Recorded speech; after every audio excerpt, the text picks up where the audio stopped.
So for me, there could have been no better fit for the character of Belle but you. Thank you. What do you think is this movie? Is it much more than a Disney movie, and furthermore an important message to our generation regarding to freedom, equal rights, and education? For sure. I mean, I think that's what's so special about this film is that, on the outside, it looks like a Disney fairy tale that's for children, but I think that that's really underselling and underestimating how powerful the story is. It speaks on so many levels, political, spiritual, emotional. This story is it was written in the 16th century. It's been told in so many different ways, and it's so potent, and it's really powerful. And we haven't had a movie in a very long time where the male leading character is actually the weaker one and has to be saved by a woman. What convinced you to take the role, and what does it personally mean to you? Well, I think just that really. It's to find a fantastical, sort of mythical realm in which you can play with those ideas and critique masculinity and femininity, and something that interests me, and I know Emma very much, is that those questions. And so to throw those ideas around in a very kind of playful way, in a sort of magical way, really, really appealed to me. And the Beast is such a deliciously complex character. And the Beauty and the Beast works a lot with CGI and motion capture.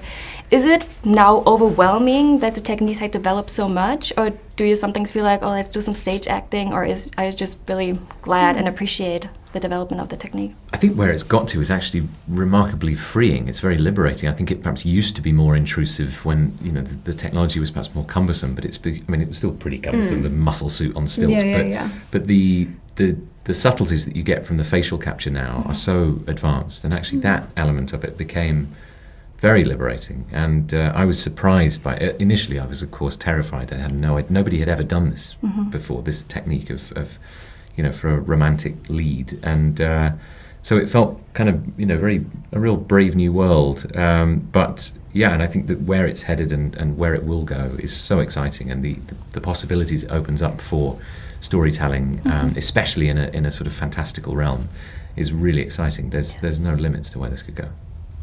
And I know one of your favorite movies when you were a child was The Beauty and the Beast, and I know you're very conscious about fashion.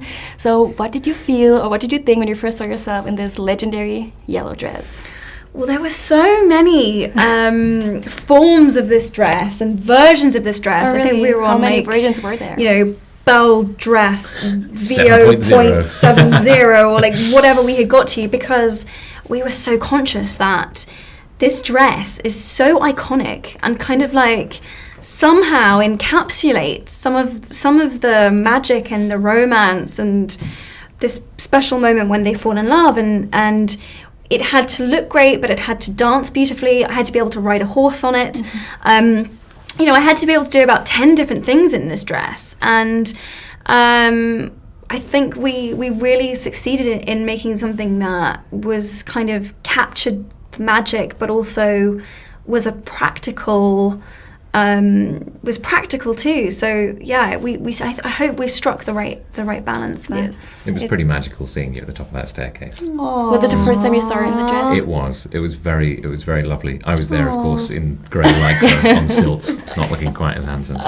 And did you watch the movie as well when you were a kid? Oh yeah, huge. Did it capture you too, or was it just more like a girl movie? It's a book that I've always really loved. It's a fairy tale I've always really loved, and I've read a lot with my kids, and they love the animated film as well. But I definitely, really grew up with this music, and it's a dream come true, really, to step inside something that you love so much and live it out. Yeah, you made it very magical. Thank you for that. Thank and thank you you for the nice interview. Thank you. Die Schöne und das Biest.